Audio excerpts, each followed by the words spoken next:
Hey guys, welcome back to a new video. I'm Stephanie West. I'm a licensed counselor here in the state of Michigan, and I am owner and operator of In Progress Counseling.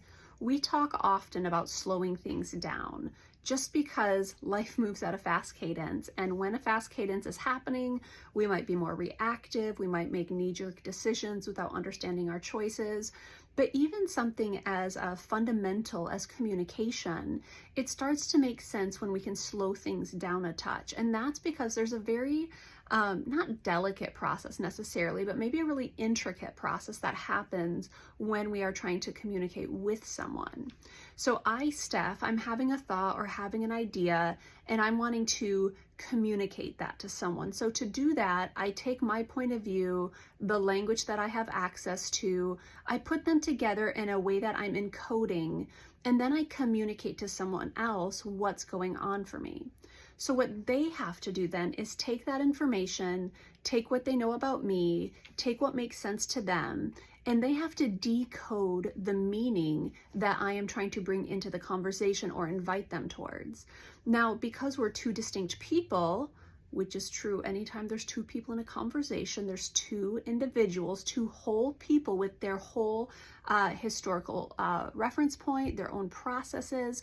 So two people are going through this encoding and decoding process in very quick order, unless we take time to slow it down and do things like clarify definitions, using some of that first person language to say, hey, this is what I'm hearing. Is this what you're saying?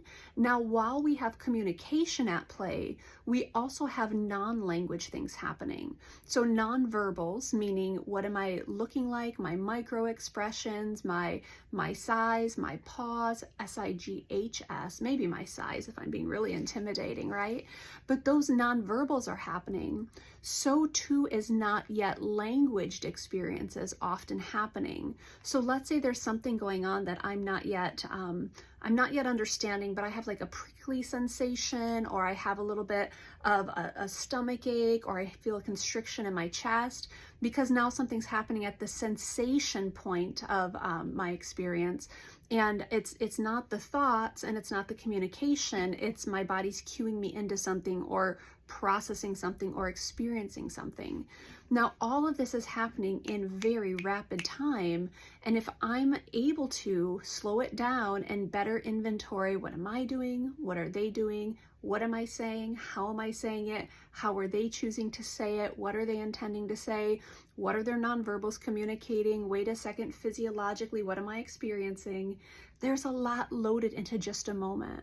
So imagine you ask your significant person a question, or you ask a friend a question, and they're like, what are you talking about?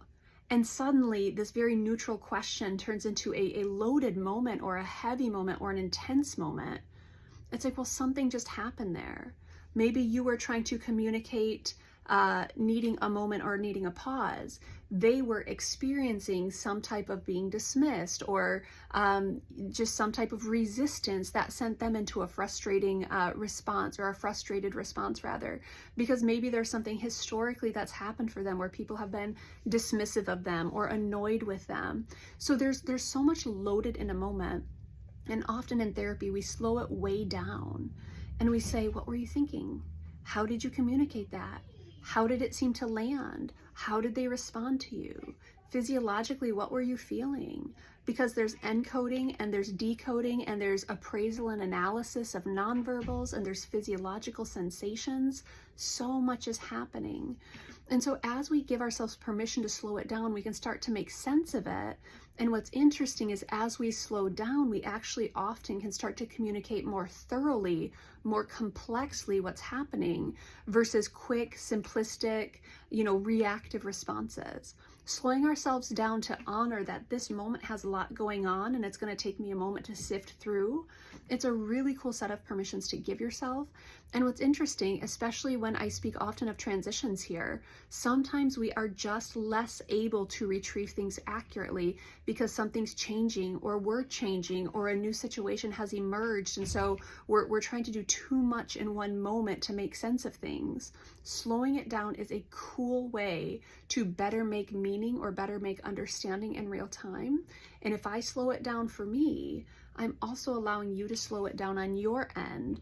And it just allows us to communicate maybe a touch more complexly, a touch more thoroughly, and maybe even a touch more responsively versus reactively.